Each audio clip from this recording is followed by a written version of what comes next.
this is Random Doll Account, back at it again with another video.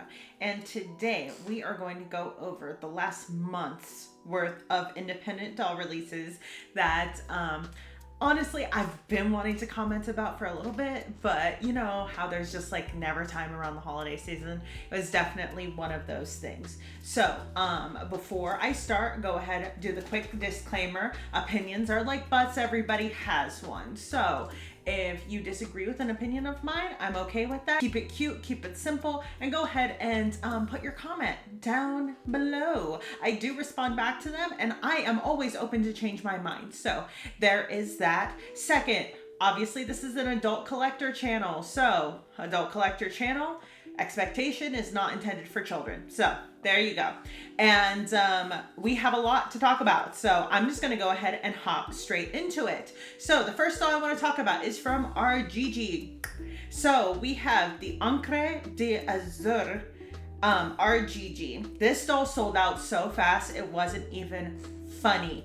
But basically I'm going to go ahead and give you guys her stats. Body type is Argigi Living Body 1.0. Her skin tone is in caramel. Her price was $165 and she released on December 14th. Now, here are my official thoughts. So immediately whenever I saw her, I don't know why, I was like, Goldie Hawn. Like, I was like, oh, she's Goldie Hawn. So cute. Like, love that. I love her accessories. This like Chanel, boating like purse is so cute. I love her outfit. I love this pant so much. I think it's so cute, and I love the fact that this doll comes with eyelashes on the top and on the bottom. I think that that's super chic and fun. Yeah, this is just one of those things with Argigi where it's like, I think that Argigi is such a fun brand, but they never release at the right time for me, so I never end up having money for their releases. But she's gorgeous. I love this doll, and I hope that anyone who has her is enjoying her tons because she is so cute. Okay, so my second thing I want to go ahead and talk about is from GMCOLL. So GMCOLL announced that they're going to be doing their studio pass starting on January 5th. So we'll get the information very, very soon about it. But earlier this month, we were given a sneak peek preview of some dolls that will be out for lottery from the GMCOLL Studio Pass, and it is their Valentine's Day gift set for 2026. So the first one I want to talk about is the Aurora, which is in blonde. I'm pretty sure this is the Aurora. Her lips look completely different than Laura, so yes, this is the Aurora.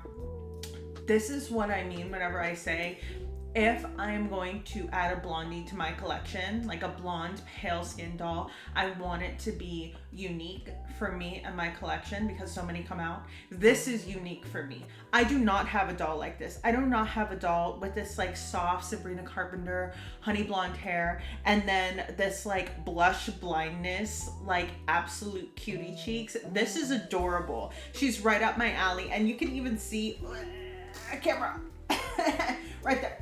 Right there. Okay, you can see on the top of my shelving that I have the Powder Puff Poppies. I love those dolls. So any doll that is kind of like that, I'm like, I just gasp for it. It's my thing. It's like, I love it so much. So she is doing so many good things for me. I will be getting a membership expediently, and I hope I get her. She's so stunned. But let's go ahead and talk about this Laura as well, because this Laura is also so me. I love her. Oh my God, this like gingham with like the little like hearts and the bows and the heart purse, the Chanel heart purse. That's so cute. Oh my God, and her little shoes. I love these like little crisscross shoes. She's so adorable. I love both of these dolls. Lots and lots and lots and lots. I will say that like the Aurora in this collection is a bit more unique. It's a little bit more something that I just can't find everywhere. So I'm super duper pumped to put in for her. But the Laura, honestly, I'm like, oh, she's so me core with the tan and the black hair and the light colored eyes. And so I love her for that as well. So love both releases. It will be lottery. So But Bertrand said, and like so did Gloria, that these releases will have a much, much, much higher edition size. So we'll see what that much higher edition size is soon enough. But I am very excited for that release. Like, it's making me feel things. Like, I am obsessed with those two. I keep on going back to them because I just think they're so beautiful. Specifically, that Aurora is like everything to me. She's so beautiful. She's exactly the type of like doll where I'm like, this is a doll that can be in my collection and I wouldn't feel bad about buying her because she's just so worth it, you know? Then the third thing I want to go ahead and talk about is DEFA Lucy. So DEFA Lucy Model 4, for the record, yes, I did pre-order her, and I've already said I pre-ordered her. She is so interesting to me because I feel like this DEFA Lucy is so different from anything that the brand has put out before. She's quite edgy, a little bit of Ice Spice vibes. I like the fact that she comes with this like bandeau top, right? I like these shoes. I think that she's so chic in a very different type of way. I love this this double-breasted jacket.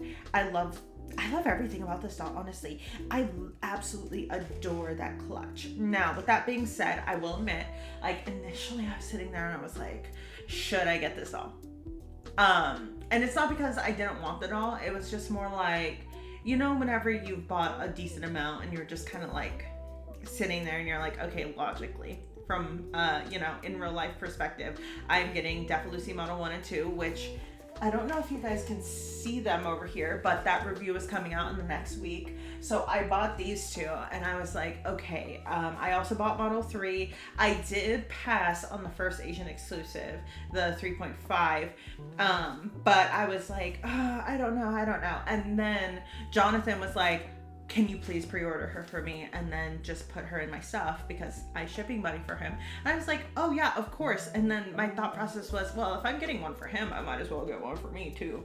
And I don't think I'm gonna regret that because I do like this doll. I like everything about this doll.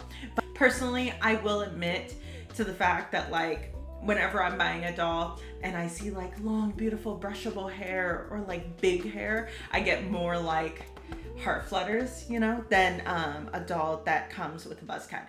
But I do think that she's super cute. I love the flocking. I love her face. Like, she's eats it up every time. Love it. And then the second one doll that I wanted to talk about from DEFA Lucy recently came out, and it was the DEFA Lucy Soho doll. Now, you want to know something about this doll? So this is the one where if you go into my private messages with friends, whenever I was talking about the dolls that were being used as models, I loved this one. And then I also loved the super pale one with the black blunt bob.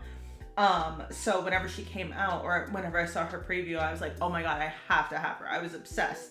And then they said that she was an exclusive and I was like, okay, fine, whatever. And luckily, whenever that was announced and whenever the time to contact Rudy came up, I was on the plane back. It literally worked out perfectly. And my plane had free Wi-Fi. So I just utilized the free Wi-Fi to my advantage, contacted Rudy, got my deposit down, and made it happen because I love this doll. I think that she's so beautiful. The face up, the hair, the this new like double-breasted peacoat, love it. And then underneath how she has that like adorable little mini dress. I think that that's infinitely redressable. I love her little accessories, her boots. That's kind of the thing I have the biggest problem with, which is that like, I mean, I will admit, I have boots exactly like the DEFA Lucy boots and I wear them like 24/7, but I think because I have so many of the DEFA Lucy boot, I'm like, okay, can we have something else other than the boot? Like, I love a Chelsea, but like, can we get a little something different, you know?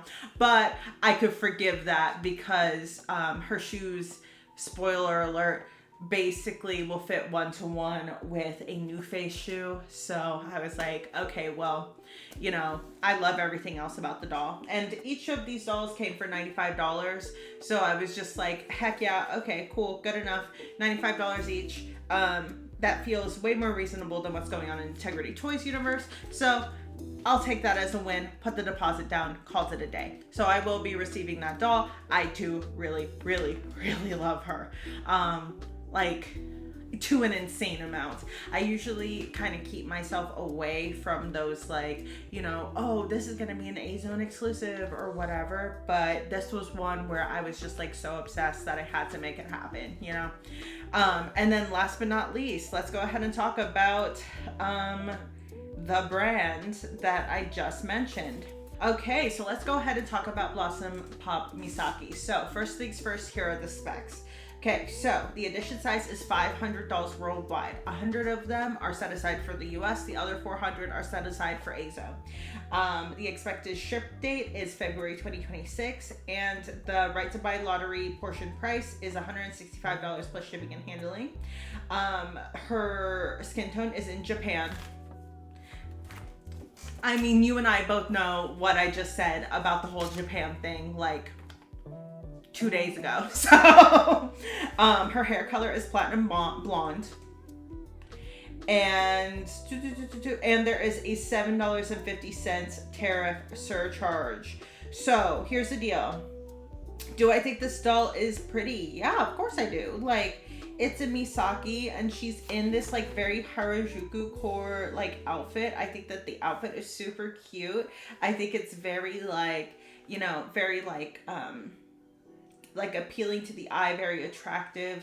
I could see why somebody would absolutely just fall in love with this doll. I love purple. Which, you know, it's one of those things where it's like, I know that purple is a little bit overused in Integrity Toys land, but I do think that she looks gorgeous in it. I think that like the whole outfit, the whole thing is super cute. Now, and you guys know what I'm gonna say here. It's just like the most, you know, like common criticism that I have of Integrity Toys right now. Integrity Toys, another Japan skin tone, platinum blonde hair, blue-eyed doll. Another one. Are we not tired yet? I'm tired. Are you tired? I'm feeling a little bit tired of just seeing like different face sculpts, but they're all blonde-haired, blue-eyed, Japan skin tone. Like, it just happens over and over and over again, and I just want to see something different, you know? You know, it's just a fact of life. This doll, I think she's good. You know, I think it's a nice doll. I think that she's pretty. I could definitely see why people would want her. She has a lot of like positive energy. She's a very classic doll, and I think that that's really fun. And she is very J fashion, so I think that that's adorable. It's just, I'm a little bit sick and tired of just seeing blonde dolls again. Speaking of which, let's go ahead and talk about Constellation Anais Perrin. Okay, so Constellation Anais Perrin, she was leaked a little bit early, if we all recall, because some people mistakenly got her instead of the Integrity Toys dolls from Les Sœurs Cabaret that were supposed to be sent out. So this is my official opinion, because of course we weren't able to really say anything until now outside of the club. So now I'm able to really say my piece about the matter. So Anais Perrin is a new head sculpt. Her skin tone is cream. Her hair color is pale blonde. Her eye color, blue.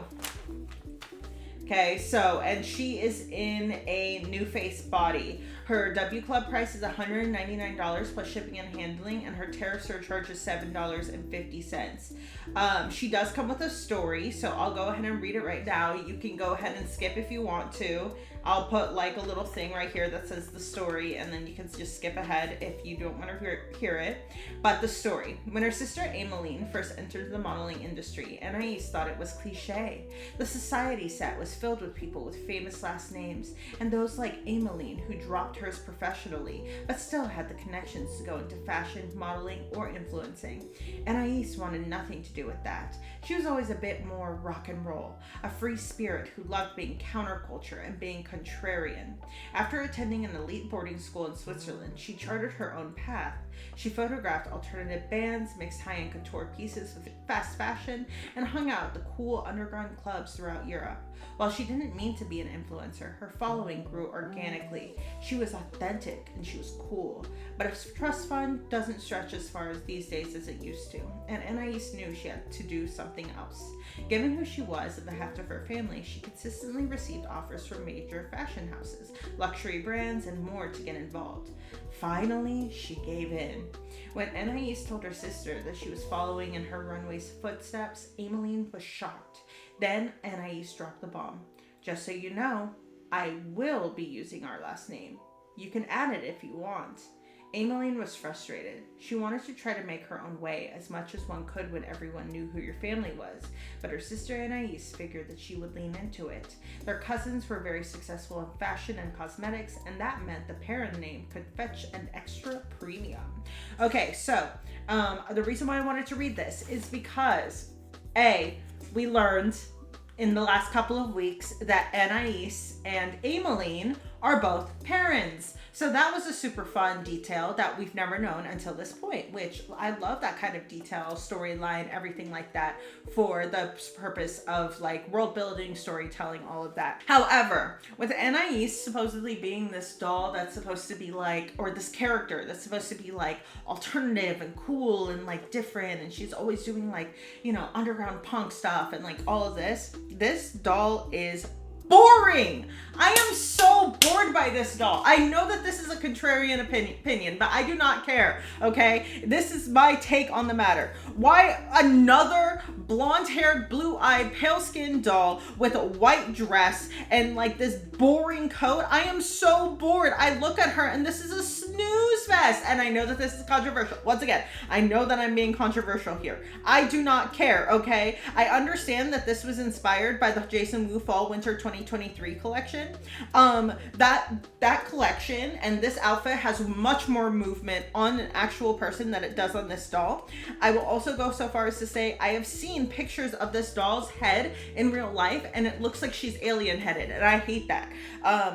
And like, this is my thing. Like I will say it over and over and over again. If you're going to give me a character who's supposed to be like edgy and alternative and different and all of those cool things, why aren't you making her edgy and alternative and different? Like, what are we doing sitting here putting her in cream with a blonde hair with blue eyes?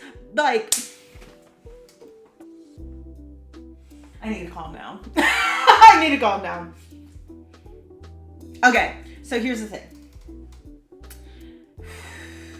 Here's what I like about this doll. I think she has potential. I think that the face has, like, the actual screening itself, right? If we're just taking the blonde hair, blue-eyed, like, mess of it all out of the equation, is pretty. I think that if her hair wasn't up like this, and if it were a little bit more down, I think I would appreciate this face a lot more.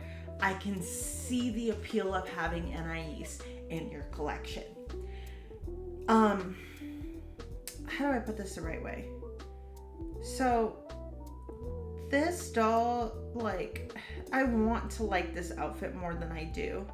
Like, I'm looking at this screening and like the artistry that's kind of being put on this outfit, and it's okay, I guess. Like the way I kind of see it is, I'm like, okay, so it has a black coat.